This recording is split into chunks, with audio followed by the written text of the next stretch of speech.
Obilježavanje Dana rudara Bosne i Hercegovine kao i 65 godina postojanja rudnika Mramor započelo je polaganjem cvijeća na spomenik Husinski rudar na Husinu te na spomenik Husinski rudar u Tuzli. Centralno obilježavanje uz prigodan program u organizaciji sindikalne organizacije rudnika uglja Kreka Tuzla u saradnji sa upravom rudnika upriličeno je na lokaciji pogona Mramor u Mramoru. Na Dan rudara sindikat je sa predstavnicima Vlade Federacije Bosne i Hercegovine potpisao i novi kolektivni ugovor u oblasti rudarstva u Federaciji Bosne i Hercegovine. Ispunjena ogromna želja ogromnog broja radnika oblasti rudarstva u Federaciji Bosne i Hercegovine i jedne kompletne sindikalne generacije da se potpisivanje granskog kolektivnog ugovora za oblast rudarstva u Federaciji Bosne i Hercegovine izvrši na Dan rudara u Federaciji Bosne i Hercegovine. Naše generacije ne pamte da je to u godinama iza nas ikad urađeno. Pokušat ćemo ovo praktikovati što češće u narednom periodu. Novi kolektivni ugovor je proizveo korak naprijed po pitanju materijalnih prava radnika u rudnicima uglja u Federaciji Bosne i Hercegovine. To utvrđeno linearno uvećanje osnovne plate od 1. maja 2022. godine u visini od 230 km je podignuto na viši nivo i iznos koji će se primjenjivati u metodologiji obračuna plata od 1.1.2024. godine je 350 km. Jako bitno je da je izvršeno uvećanje naknade na ime toplog obroka u dnevnom iznosu od 1. januara 2024. godine. Naknada na ime toplog obroka u dnevnom iznosu je uvećana sa 14 na 17 km. Ono što je jako važno za sve nas uposlene u rudnicima uglja u Federaciji Bosne i Hercegovine, da ovo linearno uvećanje osnovne plate je podvrgnuto porezu, doprinosu, kao i svaki drugi dio plate koji se isplaćuje radniku u oblasti rudarstva u Federaciji Bosne i Hercegovine. Jako bitno je da je pregovarački proces bio jako korektan, da smo svi zajedno uložili ogromne napore, iskazali svestan respekt, razumijevanje da bi danas bili u situaciji da kažemo da smo na Dan rudara u Federaciji Bosne i Hercegovine potpisali novi kolektivni ugovor. Danas je inače tradicionalno Dan rudara, međutim ta tradicija je dobila jednu dimenziju više na današnji dan, znači potpisujemo kolektivni ugovor, mislim da potpisujemo najbolji kolektivni ugovor koji su do sada rudari imali.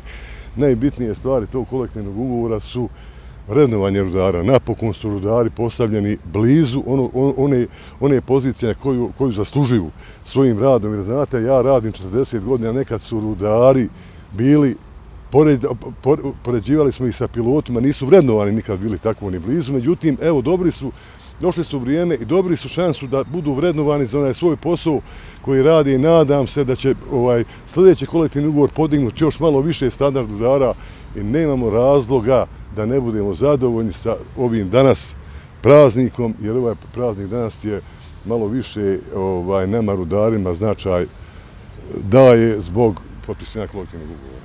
Ovo je nešto što je njima jako bitno s aspekta obilježavanja i nekakve svečanosti, jer uglavnom većinu tih dana dok obavljaju svoje radne zadatke i nisu u prilici nešto da slave i uglavnom odlaze duboko ispod površine zemlje da bi radili svoj posao. Ovo je dan kad su rudari glavne zvijezde, kad im trebamo pružiti podršku i reći da smo s njima i uz njih, a naravno da priznamo sve ono što su do sad uradili za ovu zemlju i da tražimo i molimo i dogovaramo da budu prave patriote u periodu koji je pred nama. U to uopšte ne sumnjam. I danas je, nažalost, rudarski posao hljeb sa 7 kora. Uslovi rada nisu na zavidnom nivou, ali je to posao koji Bosni i Hercegovini posredno daje energetsku stabilnost i neovisnost. Jedan od njih je i Zijad Kurtić, koji kao rudar rudnika Kreka radi 32 godine. Iz godine u godinu uslovi su sve gori. Znači, što se tiče rudarstva i rudarenja, ono samo po sebi je teško i zahtjevno. Međutim, rudari su imali u odnosu na sadašnju situaciju puno više obzira od vlasti i od strana koji su uticali na to da rudarenje bude dobro i uspješno. rudarski hljeb sam po sebi je težak i zahtjevan. Ja sam rudarska porodica, moj otac, moja braća, moje komšije, svi su bili rudari. Znači, ali su radili, tako reći, u boljim uvjetima, u boljim uslovima u odnosu na današnje stanje.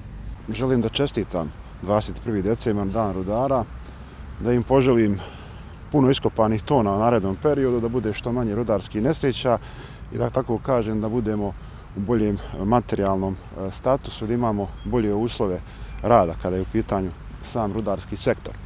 Ono što želim posebno naglasiti jeste da je daleke 1920. godine rudarska borba započela za bolji status i materijalna prava. I evo danas, 2023. ta borba se još uvijek nastavlja. Mi danas tu borbu nastavljamo u dva pravca. Ponovo je materijalni status u pitanju i ponovo je problematika iskopanih količina uglja koje su potrebne za elektroprivredu, a sve u cilju očuvanja energetskog sektora.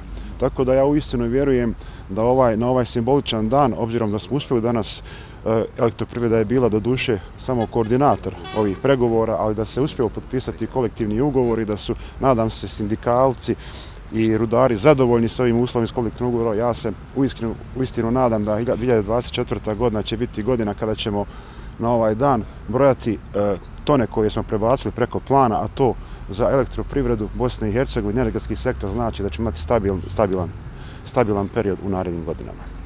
Ovo je dan rudara, jedan veliki dan za kompletnu Federaciju Bosne i Hercegovine. Ako pogledamo istoriju, rudari su izgradili mnogo toga u prethodnom periodu i moramo im ponuditi i pokazati ogromnu zahvalnost. Drago nam je da je baš na današnji dan urađen i potpisivanje kolektivnog ugovora i najsrdačnije svim našim rudarima u Bosni i Hercegovini čestitam ovaj dan, da budu zdravi, živi sa svojim porodicama i da ponovo pokušamo da napravimo nešto veliko kada je energetski sektor u pitanju.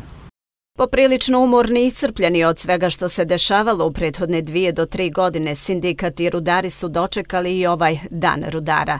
Tradicionalno i ove godine, kako navode iz sindikata, ispraćeno je između 350 i 400 komorata u penziju.